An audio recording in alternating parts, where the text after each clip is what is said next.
Hey y'all, Michelle Raza here with the Finding Yourself Book Club. Today we're going to be talking about Lindsay Gibson's Adult Children of Emotionally Immature Parents. Thank you for spending time with me. If you haven't had a chance, please do check out our website. We're at www.findingyourselfsatx.com. There you can fill out a free life balance questionnaire and send it to us. You can also just submit a contact form and we'll be in touch. The first consult is always free.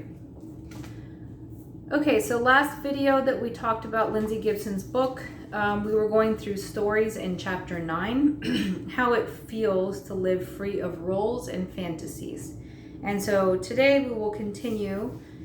We're going to talk about Rebecca's story, which falls under freedom from excessive empathy. Rebecca's story. Rebecca's elderly mother, Irene, was an externalizer who complained constantly. Nothing was ever right, even though Rebecca had tried her hardest to make her happy. Although Rebecca was doing a good job of setting boundaries with Irene, she still had a blind spot.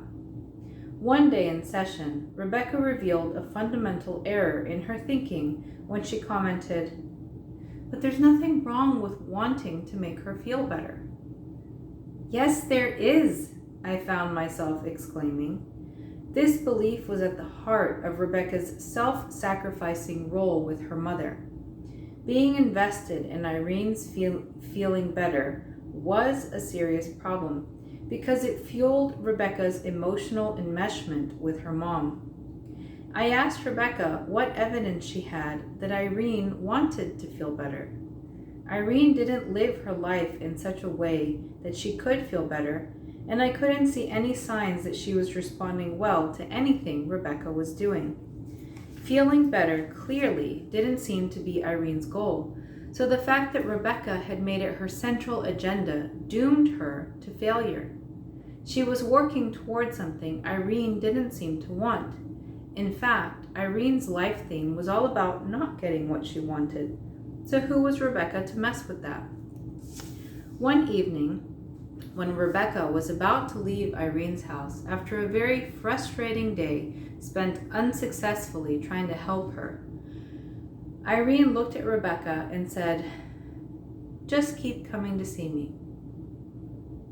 Rebecca was flabbergasted. After all she had tried to do to make her mother happy, was this all she really wanted?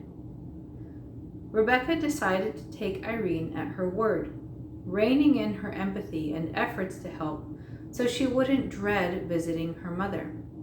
She finally saw that Irene would never be happy, but that this didn't have to be a problem for either of them. Okay, and now we have Carissa's story under freedom to take action on your own behalf.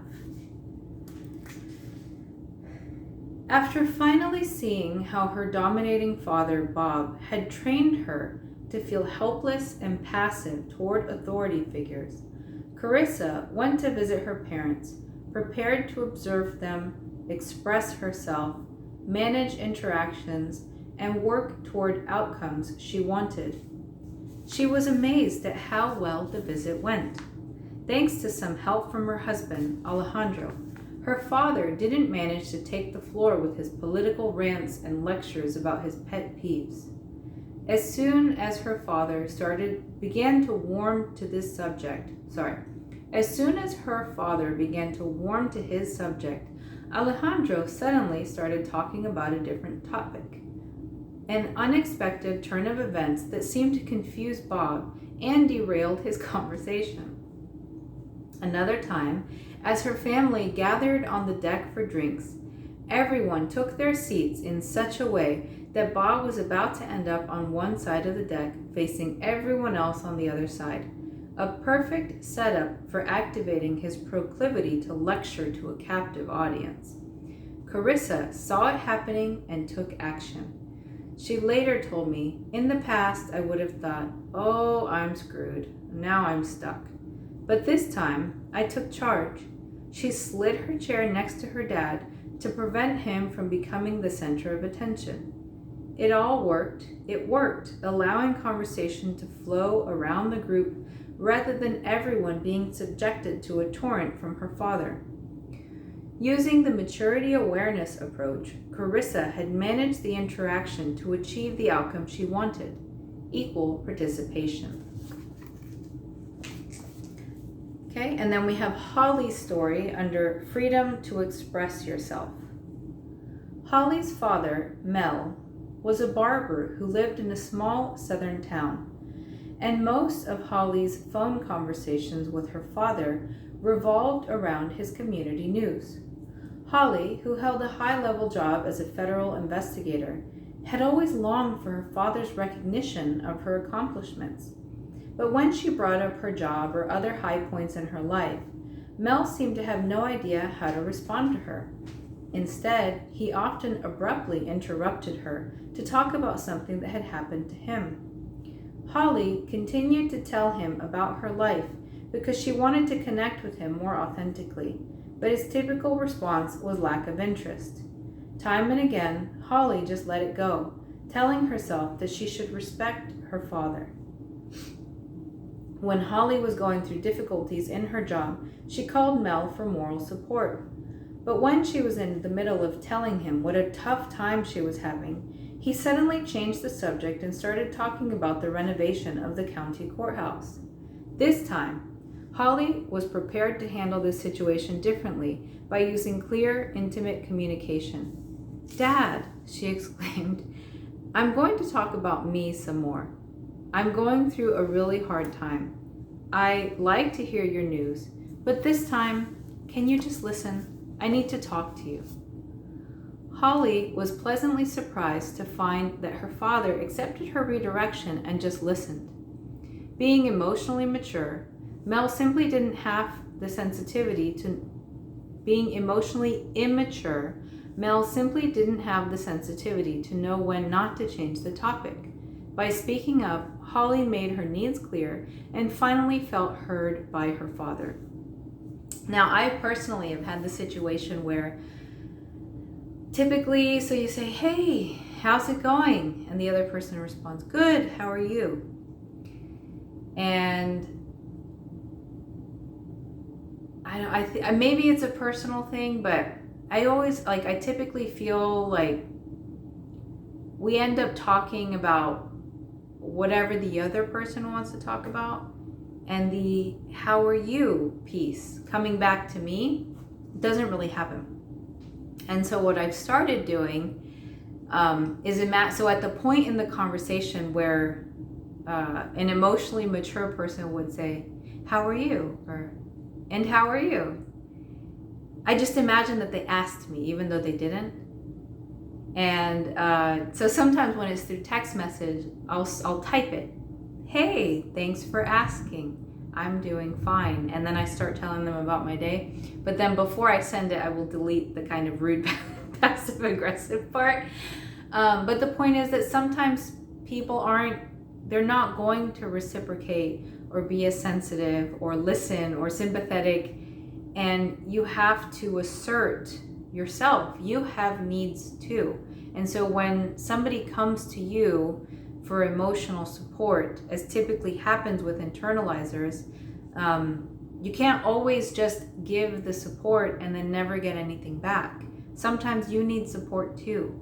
And so a trick that worked for me personally is just imagine at the point where normally I would just feel hurt, right? Oh, they don't ask me how I'm doing. They don't care how I'm doing. And maybe that's true, right? For the more immature, emotionally immature people, maybe that's true. They just don't care. They call to talk at you, right? But I just started imagining at the point in the conversation where a polite person would ask how I was doing, I just imagined that they did, and then I tell them how I'm doing. And it doesn't work in every case, but in some, it really works, and it opens a door, and they're like, "Oh, great." And they actually did want to hear about it, but they just didn't ask. And yeah, so interesting stuff here. Okay, I'm pretty sure I already covered the summary the last time I talked about chapter 9, but I will cover the summary again just to feel a little bit more rounded, and then go back to the video on chapter 9 to listen to it. Summary. This chapter explored how it feels to break free from roles and expectations designed to please emotionally immature parents. Although you may have learned to reject yourself thanks to an overly critical inner voice that expects perfection, you can reclaim your true self and genuine thoughts and feelings, regardless of other people's reactions. You can claim the freedom to express yourself and take action on your own behalf. You're free to extend compassion to yourself and even grieve what you've lost as a result of having emotionally immature parents. You now know that your first job is your own self-care, including setting limits on how much you give, even to the point of suspending contact with your parents if necessary. You no longer have to exhaust yourself with excessive empathy for other people. In addition, you're likely to find that your relationship with your parents becomes more tolerable as you relinquish the need for their emotional acceptance. And as you shed your old family role, you can relate to your parents more honestly without needing them to change. In the next chapter, which is the final chapter in the book, we'll take a look at how you can use the maturity awareness approach to find more emotionally mature friends and partners. I'll also offer some pointers on developing new attitudes and values that will promote the possibility of more rewarding and reciprocal relationships in the future. Okay, and so then in chapter 10, let me just take a look here. I'm going to pause for a second. Okay, so chapter 10 does have some stories. I'm not sure if I previously covered them. So I'm going to go ahead and cover them. So the next time we talk about this work, I will go ahead and cover the stories from chapter 10. And then we will move on to Lindsay Gibson's second book. I just recorded a couple videos ago, or a little bit ago now, for y'all who are watching as I post. I recorded an email from Lindsay. I didn't put it in any of the playlists just because it is kind of separate from that, but she wrote to me, so it's so exciting. She is a practicing therapist. If you live in Virginia, I don't know how therapy works. I think you need to be in the same state as your therapist. But if you live in Virginia, you can contact her and get on her roster, right? She is a practicing therapist, and she's amazing. So we will cover her second work. Please do like, subscribe, visit my website if you get a chance, if you want a free consult and we haven't talked yet. But yeah, super happy to be here with you guys. This is a work of passion. I will tell you, I've been doing this since 2017.